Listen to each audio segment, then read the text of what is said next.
J'ai les professions de foi du second tour. Là, des affiches, encore des affiches, toujours des affiches. Tout est prêt pour cet après-midi de collage dans la 5e circonscription. L'impératif, c'est d'être visible et présent sur le terrain pour soutenir Sabine Tillet, députante sortante de la majorité présidentielle affiliée au MoDem. Nous, notre but, c'est quand même de dire, bien sûr, il y a un enjeu national pour un député, mais il y a aussi un enjeu local. Le député, c'est aussi celui qui va faire le lien entre le national et le territoire. Tout ce qui devrait faire le fond, le sel même d'une campagne, malheureusement, en 3 semaines, c'est trop court. Donc on va tracter, boiter, essayer d'aller voir les gens. Après le village de Pernay, direction maintenant la commune voisine, Sonzé.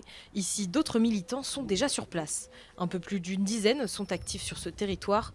Parmi eux, François, ancien adhérent au MoDem pendant plus de 10 ans. Il a repris sa carte en 2024 en réaction aux résultats de l'extrême droite aux européennes. Donc il faut aller au contact des gens pour leur dire. Et les réseaux sociaux ne suffisent pas parce que les réseaux sociaux, c'est, je dirais entre guillemets, ce sont que les gens qui s'intéressent vraiment à la chose.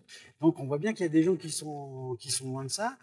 Et ben il faut quand même aller les voir pour qu'ils sachent que voter c'est quand même utile parce que ça change vraiment la vie.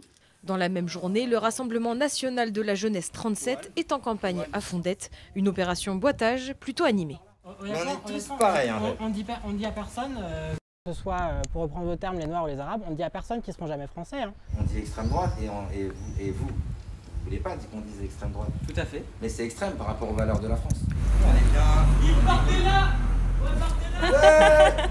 Pensées divergentes et soutien se mêlent.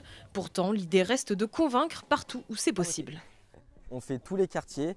Les seuls qu'on peut éviter, c'est ceux qui sont à risque pour nous, parce que bien évidemment, la sécurité des militants, c'est ce qui va être le plus important. Il y a un danger, on n'est jamais à l'abri d'avoir quelqu'un effectivement qui ne pense pas les mêmes idées que nous, alors qu'aujourd'hui, la démocratie, c'est bien de s'exprimer comme on le veut et effectivement être pour un parti ou non.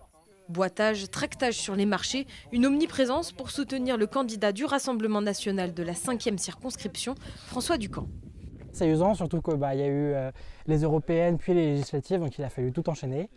Mais c'est le jeu. Et puis si on veut conquérir du terrain sur le plan idéologique, on n'a pas le choix en fait. C'est pas en restant chez soi qu'on convainc les gens. De chaque côté, la campagne éclair de cet entre-deux tours n'est pas laissée au hasard. Le compte à rebours est lancé avant sa clôture vendredi soir à minuit.